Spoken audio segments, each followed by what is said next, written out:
नमस्कार। आज हम एक ऐसे समुदाय की ऐतिहासिक यात्रा पर निकलेंगे जिसने हिमालय की गोद में अपनी एक अनूठी पहचान बनाई है। यह कहानी है तामांग समुदाय की, जो नेपाल, भारत के सिक्किम, दार्जिलिंग और भूटान जैसे क्षेत्रों में निवास करने वाला एक प्राचीन, स्वाभिमानी और सांस्कृतिक रूप से समृद्ध जातीय समूह है। उत्पत्ति और नामकरण। तामांग मंगोलॉयड मूल के लोग हैं, जिनकी जड़ें तिब्बत बर्मी भाषा परिवार से जुड़ी हैं। इनकी उत्पत्ति को लेकर कई सिद्धांत हैं, लेकिन एक सबसे लोकप्रिय धारणा इनके नाम में छिपी है।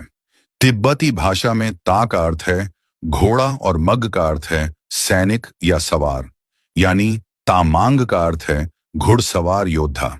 ये नाम उनके गौरवशाली मार्शल अतीत की ओर इशारा करता है, जहां वे कभी तिब्बत से नेपाल तक के क्षेत्रों में शक्तिशाली घुड़सवार सेना के रूप में जाने जाते थे। तामांग लोग स्वयं को नेपाल के भूमिपुत्र मानते हैं, जिनकी सभ्यता काठमांडू घाटी और उसके आसपास के पहाड़ी क्षेत्रों में सदियों पहले विकसित हुई। प्राचीन विरासत और स्वशासित क्षेत्र। प्राचीन संदर्भ।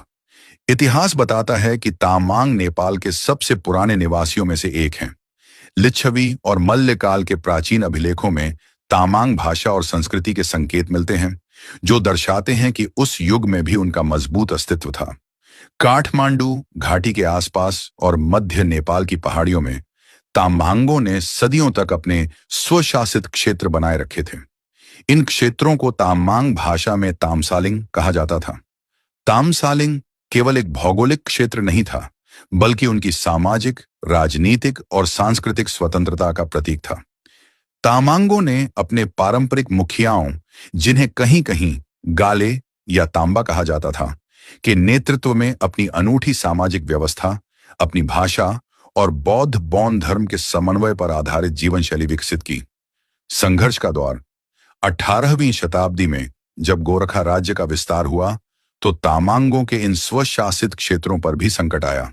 तिमाल, टेमाल जैसे स्थानों पर गोरखा सेनाओं और तामांग राजाओं के बीच भीषण संघर्ष हुआ। यह वह समय था जब तामांग समुदाय को अपनी स्वतंत्रता बनाए रखने के लिए भारी कीमत चुकानी पड़ी।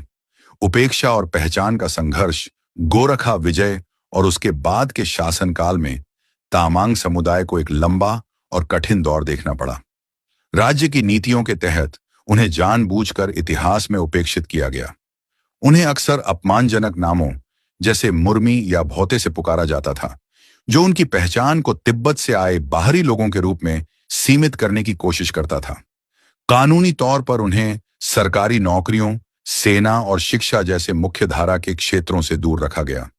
उन्हें केवल बोझा ढोने वाले, पोर्टर या सस्ते मजदूर के रूप में देखा गया। इस दमनकारी दौर में भी तामांग समुदाय ने अपनी मौखिक परंपराओं और सांस्कृतिक अनुष्ठानों के माध्यम से अपने इतिहास और पहचान की लौ को बुझने नहीं दिया। उन्होंने अपनी सांस्कृतिक विरासत को अपने गीतों, नृत्यों और दार्शनिक ज्ञान के रूप में अगली पीढ़ी तक पहुंचाया। दृश्य 4। समृद्ध संस्कृति और आधुनिक पुनर्जागरण। संस्कृति की झलक। आज तामांग समुदाय अपनी समृद्ध संस्कृति के कारण विश्व में जाना जाता है। धर्म। वे मुख्य रूप से बौद्ध धर्म के अनुयायी हैं और उनके जीवन के हर अनुष्ठान में लामा गुरुओं की उपस्थिति और बौद्ध दर्शन का गहरा प्रभाव होता है। भाषा। उनकी अपनी विशिष्ट तामांग भाषा है, जो तिब्बत बर्मी समूह से संबंधित है। उत्सव। उनका सबसे बड़ा और सबसे महत्वपूर्ण त्योहार सोनम ल्होसर है, जिसे वे चंद्र कैलेंडर के अनुसार अपने नए साल के रूप में मनाते हैं। यह त्योहार पारंपरिक वेशभूषा, स्वादिष्ट व्यंजनों और सामूहिक उत्सव का समय होता है।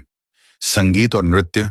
तामांग समुदाय को विश्व स्तर पर उसके अनूठे संगीत और नृत्य के लिए जाना जाता है, जिसे तामांग सेलो कहते हैं। यह डम्फू नामक पारंपरिक वाद्य यंत्र की ताल पर किया जाता है। डम्फू की ताल न केवल मनोरंजन करती है, बल्कि तामांगों की कहानियों, प्रेम और जीवन दर्शन को भी बयां करती है। सामाजिक संरचना। वे 100 से अधिक उपकुलों में विभाजित हैं और उनकी पारंपरिक पंचायतें आज भी सामुदायिक जीवन में महत्वपूर्ण भूमिका निभाती हैं। आधुनिक पहचान। 20वीं शताब्दी के बाद तामांगों ने अपनी खोई हुई पहचान के लिए संघर्ष किया और राजनीतिक तथा सामाजिक चेतना बढ़ी। आज वे नेपाल और भारत दोनों में एक सशक्त और संगठित जातीय समूह के रूप में अपनी भाषा, संस्कृति और संवैधानिक अधिकारों के संरक्षण के लिए काम कर रहे हैं।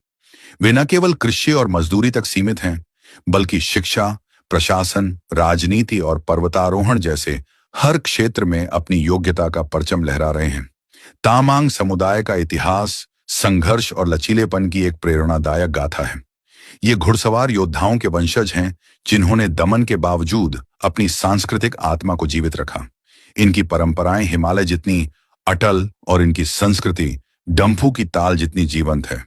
आप लोगों को यहां वीडियो कैसे लगा, कमेंट करके जरूर बताइए। अच्छा लगे तो शेयर भी करना ना भूलें। धन्यवाद।